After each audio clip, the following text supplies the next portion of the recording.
is looking to fundamentally restructure the international trading system. And just yesterday, he announced a pause on what is called a global set of reciprocal tariffs for all countries but China. The world just changed, and Washington was caught asleep at the wheel. Canada just fired the first shot in a full-scale economic war, cutting off the minerals Tesla and the entire U.S. auto industry needs to survive. In a matter of hours, supply chains froze, factories stalled, and panic swept Wall Street. Meanwhile, China is moving in, Europe is pulling back, and America is being boxed out of the global auto game, one brutal trade deal at a time. Is this how the United States loses its factories, its allies, and its last grip on global power? What's happening? It started with a signature and a smirk. President Donald Trump launched one of his most aggressive trade moves yet, a 25% tariff on Canadian auto exports. To Washington, it was economic muscle. To Ottawa, it was war. But Canada didn't blink. New Prime Minister Mark Carney struck back with precision, targeting electric vehicles, battery minerals, and cross-border parts. It wasn't just retaliation, it was strategy. Carney, a global finance veteran, knew how to cut deep. His tariffs hit swing states, factory towns, and the voters Trump promised to protect. The message was sharp: Canada wouldn't be pushed around. Within days, trade routes clogged, ports slowed, supply chains cracked. The world's most integrated auto partnership began to unravel. American automakers scrambled. What was supposed to be a bold U.S. tariff became an industrial crisis. And Canada, for the first time in modern history, wasn't following. It was leading, and this time it wasn't backing down. As the supply chain buckled and automakers panicked, another player stepped onto the stage, not to negotiate, but to replace America entirely. Make sure you're subscribed, because what happens next will blindside Washington. Tesla's supply chain collapses overnight. The most critical blow came in the form of restricted access to battery minerals. Tesla sources a significant percentage of its nickel, aluminum, and lithium from Canadian suppliers, materials that are not just important, but irreplaceable in the short term. With new tariffs driving up costs and slowing shipments, Tesla was faced with a devastating dilemma: pay more, wait longer, or halt production. The impact was immediate. Factories slowed. Battery assembly lines in Nevada and California fell behind schedule. Delivery estimates stretched out by weeks, then months. For a company built on speed, innovation, and investor confidence, the delay was catastrophic. Stock prices trembled as analysts sounded the alarm. Tesla, once viewed as the untouchable champion of American electric vehicle manufacturing, was now exposed. Investors began asking hard questions. How could a single policy change from Canada destabilize a multi-billion-dollar automaker? The answer was simple: dependence.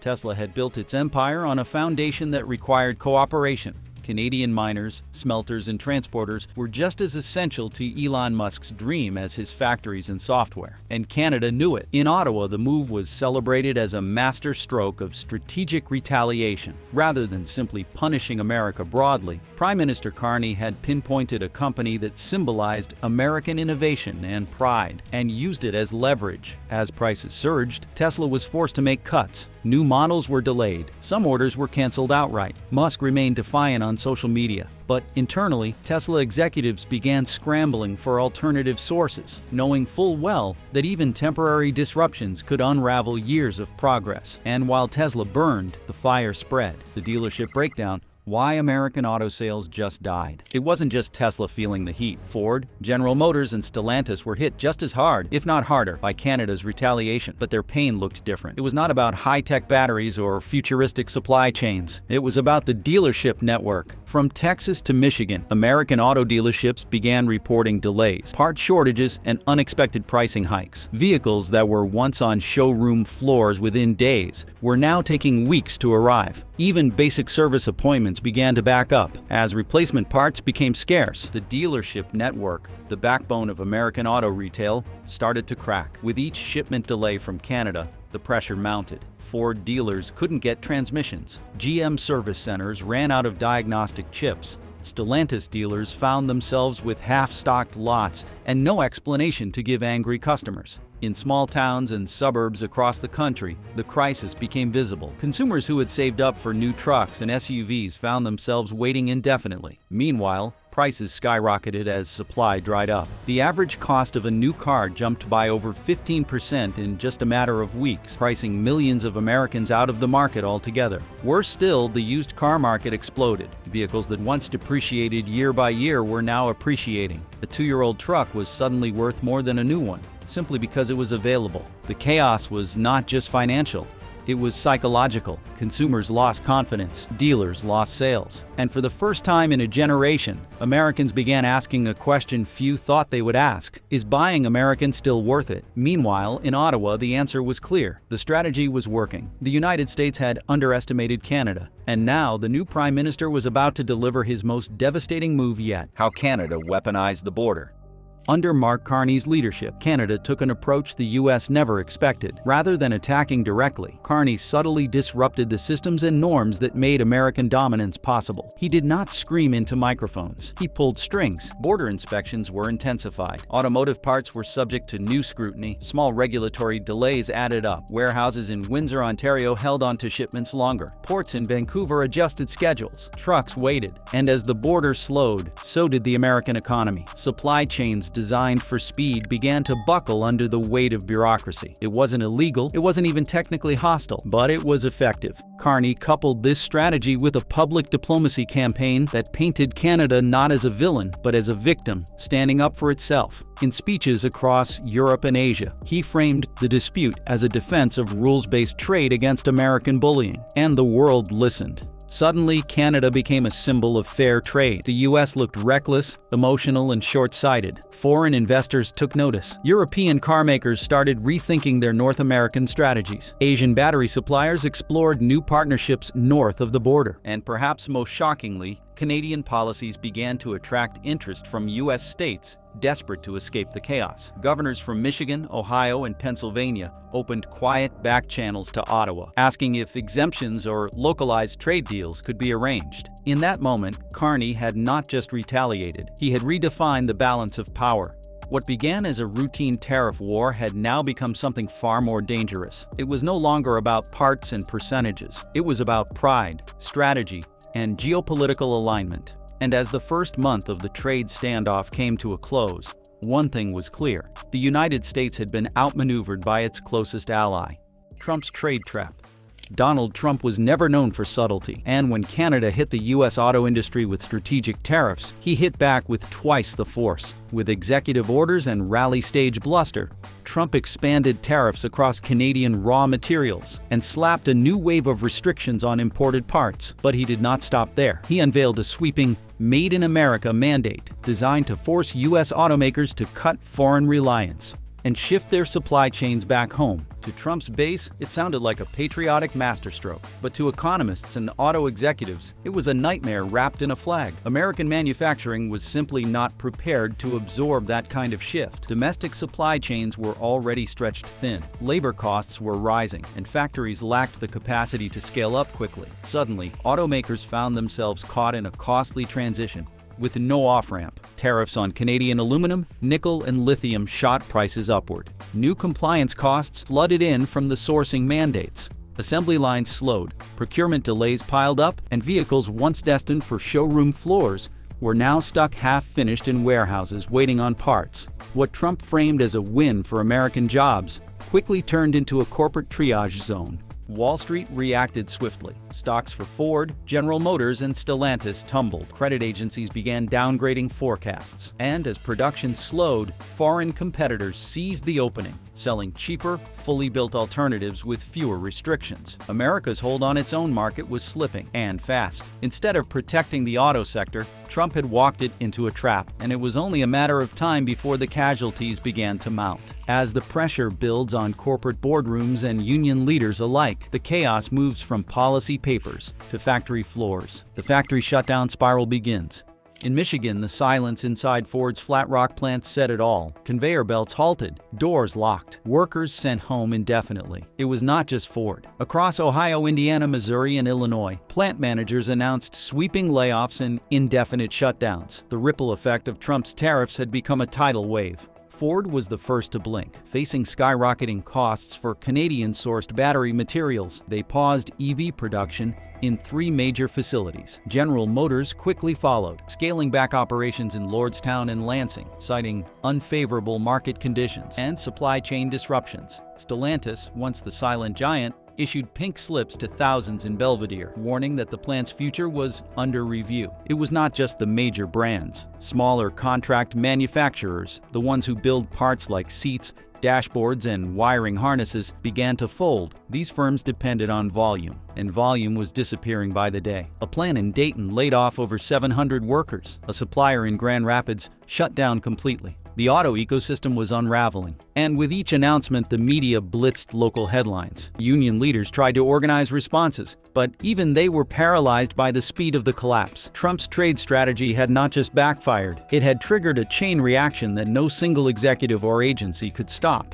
In swing states that formed the spine of the American auto industry, factory towns went dark, cafes closed, apartment vacancies soared. Pickup trucks with rusted tailgates and unpaid notes began to pile up in dealership lots. The political consequences were on the horizon, but first came the human cost. And for working-class families already living paycheck to paycheck, the shutdowns were a death sentence. From the factory floor to the showroom, the next wave of damage hit the American consumer directly. Consumers pay the price. By late spring, car buyers across America were experiencing something they had not felt in years: panic. It started in Texas, where Ford dealers began adding $5,000 to sticker prices overnight. In California, used EVs were selling for more than new ones. In Florida, luxury car lots were sitting empty, waiting for inventory stuck in limbo. The cause was clear, with tariffs choking the flow of critical parts and factory closures slowing production. Automakers could not meet demand, and when supply dries up, prices explode. The average price of a new vehicle in the U.S. crossed $50,000 for the first time. Used car prices surged past $32,000. Even basic maintenance costs skyrocketed. Oil changes that once cost $50 now pushed past $100. Replacement parts, when available, were delayed by months and marked up by triple digits. Consumers were forced into impossible decisions. Families put off buying new vehicles. Ride-sharing apps saw record sign-ups from people selling cars they could no longer afford. Auto repair shops began turning away customers due to part shortages. It was not just about transportation. These vehicles were lifelines for workers, single parents, rural families, and small business owners. And when the price of a car doubles, so does the pressure on everything else. Inflation, already a hot-button issue, now had a new poster child: the American auto market. In Washington, officials scrambled for damage control. But in Middle America, the damage was already done. And in the places where Trump once drew massive crowds promising to bring the auto industry back, the backlash was already brewing. The MAGA backlash.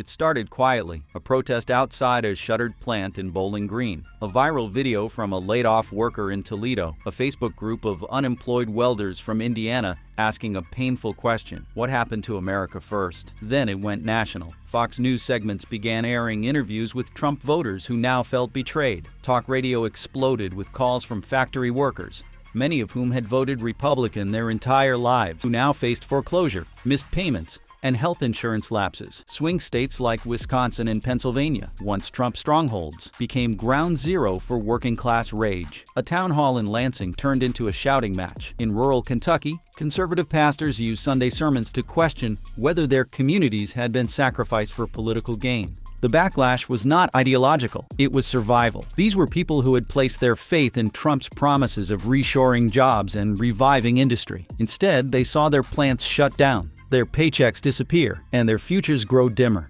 Trump responded the only way he knew how: deflection. He blamed Canada. He blamed Elon Musk. He blamed Democrats. But the excuses were not enough. For the first time in years, his base was not just frustrated, they were furious. And that fury was beginning to translate into something far more dangerous than protest signs or angry tweets. It was turning into political abandonment. With the working class in revolt and the auto economy in free fall, the stage was set for a deeper collapse, one that could reshape the political and economic future of the United States. Canada's secret weapon: energy exports as economic leverage. Energy has long been the invisible thread tying the economies of the United States and Canada together. Oil pipelines snake across borders. Electricity grids are seamlessly connected, and billions of dollars in energy flow north to south each year without disruption. But now, amid a widening trade war and escalating political tensions, that quiet dependence has become a ticking time bomb. Canada has not yet fully weaponized its energy exports, but it no longer needs to. The mere threat of restricting oil, natural gas, or hydroelectricity has been enough to shake Washington to its core. Canada is the single largest foreign supplier of oil to the United States, accounting for nearly half of all American crude imports. If that tap were to be squeezed even slightly, the impact on gas prices would be immediate and catastrophic. Gasoline costs, already rising from supply chain disruptions, would skyrocket overnight. This would ripple through the economy, raising shipping costs, inflating consumer prices, and potentially dragging the Federal Reserve into a monetary policy panic. And oil is only the beginning. Canada is also a major supplier of electricity to northern U.S. states like New York, Michigan, and Minnesota. These regions rely on Canadian hydroelectric power to keep their grids running, especially during peak demand seasons. If Canada were to cut or even threaten to reduce electricity exports, blackouts would become a real possibility, especially in densely populated urban centers. Mark Carney, Canada's new Prime Minister, has played his cards carefully. While he has not announced any energy sanctions, his administration has been deliberately vague in public statements, allowing the uncertainty itself to serve as leverage. In recent press conferences, Canadian officials have spoken openly about diversifying energy partners, signaling that they may prioritize exports to European or Asian markets instead. As energy fears spread, another sector of the U.S. economy begins to buckle under pressure, one that feeds every household and builds every home. Immigration crackdown wrecks U.S. farming and manufacturing. President Trump's aggressive new immigration policies have added fuel to the fire of economic instability in a bid to crack down on undocumented labor and restore what he calls lawful American employment. Mass deportation efforts have accelerated across the country. But while the rhetoric may win political points, the real-world consequences are wreaking havoc on the very industries Trump vowed to protect. Nowhere is the damage more evident than in American agriculture. The U.S. farming system has relied on migrant labor, primarily from Mexico and Central America, to harvest crops, tend livestock, and perform the grueling work that few American citizens are willing to do. As deportation sweeps intensify and work visas become harder to obtain, entire farming regions are facing an existential crisis. Fields once brimming with workers now sit idle. Crops rot under the sun. Farmers are forced to abandon harvests because there are simply not enough hands to gather them. In states like California, Georgia, and Arizona, the labor shortage has reached critical mass. Some farms are shutting down permanently, while others are shifting to less labor-intensive crops, which only reduces output and profit margins further. But the impact does not stop at the farm. The entire food supply chain feels the ripple effect. With less produce entering the market, prices surge. Grocery stores pass those costs to consumers, and inflation accelerates yet again. Meanwhile, the manufacturing sector, which Trump has championed as the backbone of a revitalized America, is also suffering. Immigrant workers, both legal and undocumented, make up a vital portion of factory labor across the Midwest and South. With deportations rising and fewer workers available, production lines are grinding to a halt. What was meant to be a campaign for American job security has become a trigger for economic disruption. And as farms and factories falter, another long-standing issue erupts. The United States is running out of skilled workers. The labor crisis that no one planned for. There is a silent catastrophe unfolding across the American economy. It is not driven by a single policy, a single president, or a single trade war. It is the result of decades of demographic neglect, education failures, and a culture that has devalued trade skills. It is a labor crisis, and it is only getting worse. For years, experts warned that the skilled labor force in America was aging out. Plumbers, electricians, welders, machine operators, and HVAC technicians were all nearing retirement, and there were not enough young workers to replace them. Those warnings were largely ignored. Today, the effects are impossible to miss. Job postings in trades and construction have surged, but few applicants are qualified. Apprenticeship programs exist, but enrollment is low. Many young Americans have been funneled into college degrees that do not translate into marketable skills. The result is a paradox. Millions of open jobs and millions of unemployed or underemployed workers, yet the gap only widens. Construction firms delay projects for months due to lack of workers. Manufacturing plants operate at partial capacity. Public infrastructure projects stall. Every sector that depends on skilled hands is now facing bottlenecks. And with immigration restrictions tightening, there is no backfill from abroad. The workers who once helped stabilize the labor market are gone. The policies that were supposed to boost employment have instead helped accelerate a collapse. The cultural perception of blue-collar work has only made things worse. For a generation raised to believe that success only comes from a 4-year degree, vocational training was treated like a last resort. Now that stigma is costing the country dearly. This is not a crisis that can be solved overnight. Even with rapid investment in trade education, it will take years to train a new workforce. In the meantime, companies will lose contracts, cities will delay repairs, and economic growth will slow. And if that sounds bad, it is about to get worse. Because now, with wages stagnant, debt rising, and essential goods inflating beyond reach, America's middle class is approaching the point of no return. Middle class collapse begins. In the heart of America's suburbs, the unthinkable is happening. The middle class, once the bedrock of economic stability and political moderation, is being squeezed to the breaking point. Layoffs are mounting, household debt is climbing, wages are flat, and the cost of living is spiraling out of control. It is not just the latest economic downturn, this is the culmination of overlapping crises. Trade wars, energy instability, labor shortages, and policy missteps have created a perfect storm. And for millions of families, there is no safety net left. Mortgage payments are rising as interest rates climb. Credit card balances are ballooning as households try to keep up with inflated grocery and gas bills. Medical expenses are higher. Rent has soared in cities and even in rural areas. Everywhere, the squeeze is on.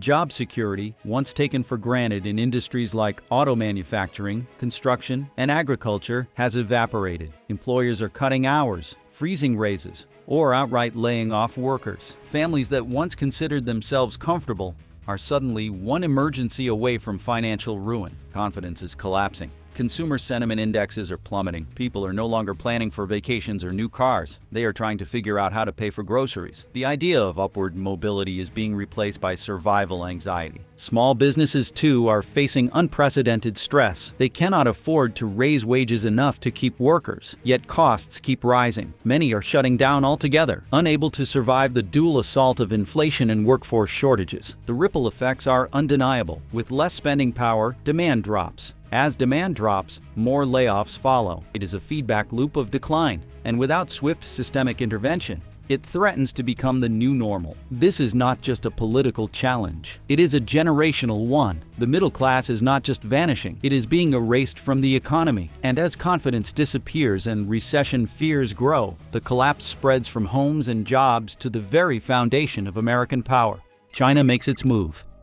As the trade war between the United States and Canada intensifies, another player is quietly stepping into the spotlight. China, long regarded as a looming threat in the global economic arena, is now moving swiftly to take advantage of America's unraveling relationships with its neighbors. While Washington remains locked in a tit-for-tat tariff battle with Ottawa, Beijing is making strategic inroads into North America by signing critical supply and trade agreements with both Canada and Mexico. And if left unchecked, these moves could fundamentally alter the balance of power in the global auto industry. The stakes are monumental. China has already secured large-scale contracts for lithium, nickel, cobalt, and aluminum from Canadian mining companies, the very minerals that power electric vehicle batteries. With the United States locked out of these deals due to tariff retaliation and political fallout, China is setting up a supply chain that runs through North America without needing American approval. The effect?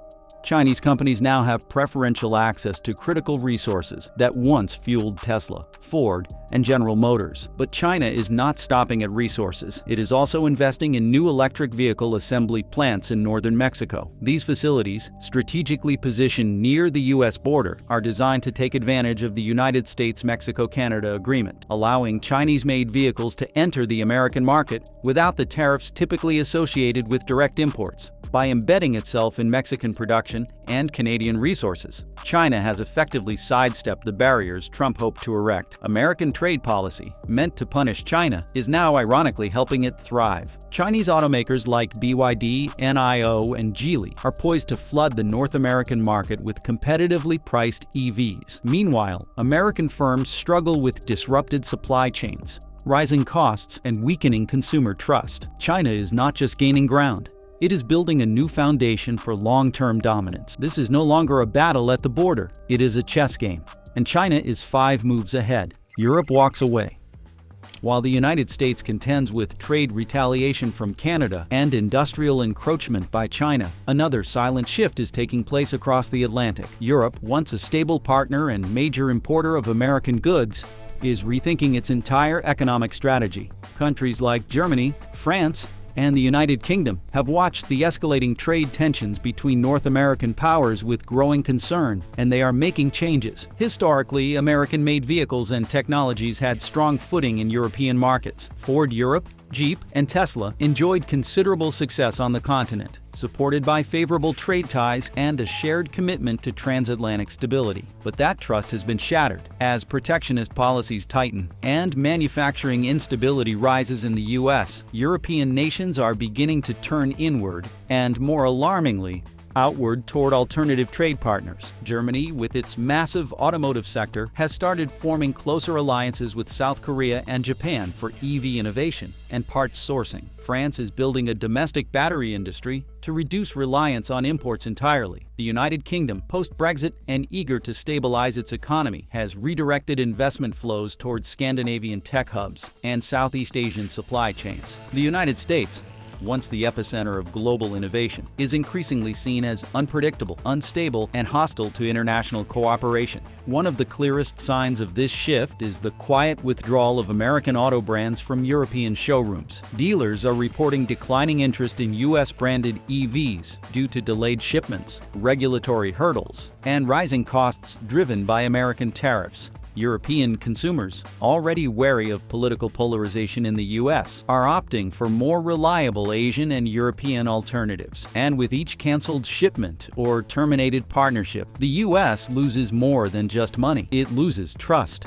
This exodus is not about ideology, it is about survival. European governments are hedging their bets, preparing for a future where America no longer plays a central economic role. And if the current trajectory continues, that future might arrive sooner than anyone expected. The global auto realignment. As the U.S. auto sector reels from political backlash, tariff wars, and supply chain chaos, 2 countries are quietly taking the lead: Japan and South Korea. While American automakers bicker with Washington and scramble to source materials, Toyota, Honda, Hyundai, and Kia are executing a global strategy years in the making, one built on stability, localized manufacturing, and global trust. Unlike their American counterparts, Japanese and South Korean carmakers have long embraced hybrid models alongside full EVs. This approach has proven far more resilient in an era of battery shortages and raw material inflation. Toyota, for example, has doubled down on hybrid technology in the U.S. market, offering vehicles that meet environmental regulations without relying entirely on volatile battery components. Consumers, facing rising EV sticker prices, are responding in droves. South Korea's Hyundai and Kia have gone even further by investing billions in U.S.-based manufacturing facilities. By producing vehicles domestically,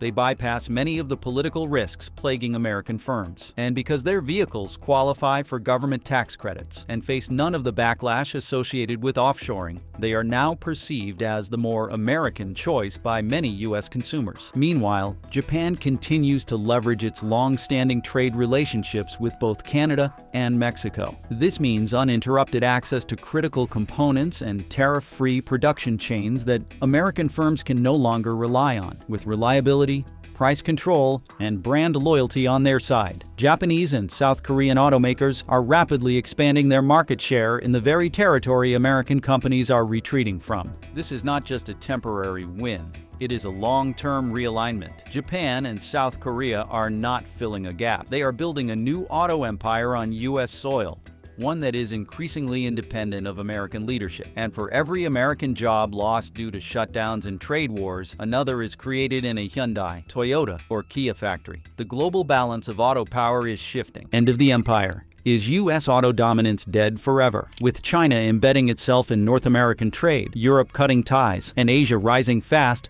The question becomes unavoidable. Is this the end of American auto dominance? The warning signs are all there. Domestic factories are shuttering, loyal customers are defecting, allies are turning their backs, and competitors are not just winning, they are building new ecosystems in America's backyard. The pillars that once held up the U.S. auto empire are crumbling, and no one in Washington seems to have a plan to stop it. Trump's protectionist policies, while popular with his political base, have had the opposite effect economically. Instead of reshoring jobs, tariffs have driven production costs up, forced companies to seek offshore alternatives, and made American vehicles less competitive. The Biden-era subsidies and EV mandates have also fallen short, creating a fragmented, overly regulated market that many automakers are struggling to navigate. Meanwhile, the world is moving on. Canada has proven it will no longer be pushed around. Mexico has become a new hub for Asian and European automakers. China is bypassing restrictions and forming North American partnerships. And Europe has quietly exited the American supply chain altogether. In the vacuum left behind, new alliances are taking shape, alliances that do not include the United States. This is not just an economic failure, it is a strategic one. America spent decades building its dominance through innovation, diplomacy, and reliable trade. But now, each policy misstep, each diplomatic insult, and each economic shock chips away at that legacy. The world is watching, and more importantly, it is adapting. So what comes next? Can America rebound, or is it already too late? The answer depends on what U.S. leadership does in the next few months. Without a coordinated national strategy to stabilize trade, restore trust with allies, and support domestic production, the decline will accelerate. But with bold action, targeted investment, smarter trade deals, and a commitment to industrial rebuilding, there may still be time to turn the tide. One thing is clear: the rest of the world is not waiting. If America continues down this path, the question will not be whether U.S. auto dominance is over. It will be how long before the world forgets it ever existed. The world isn't waiting for America to catch up. It's moving on. If this collapse caught you off guard, hit subscribe so you don't miss the next shock, and let us know in the comments. Can U.S. auto power be saved, or is it already too late?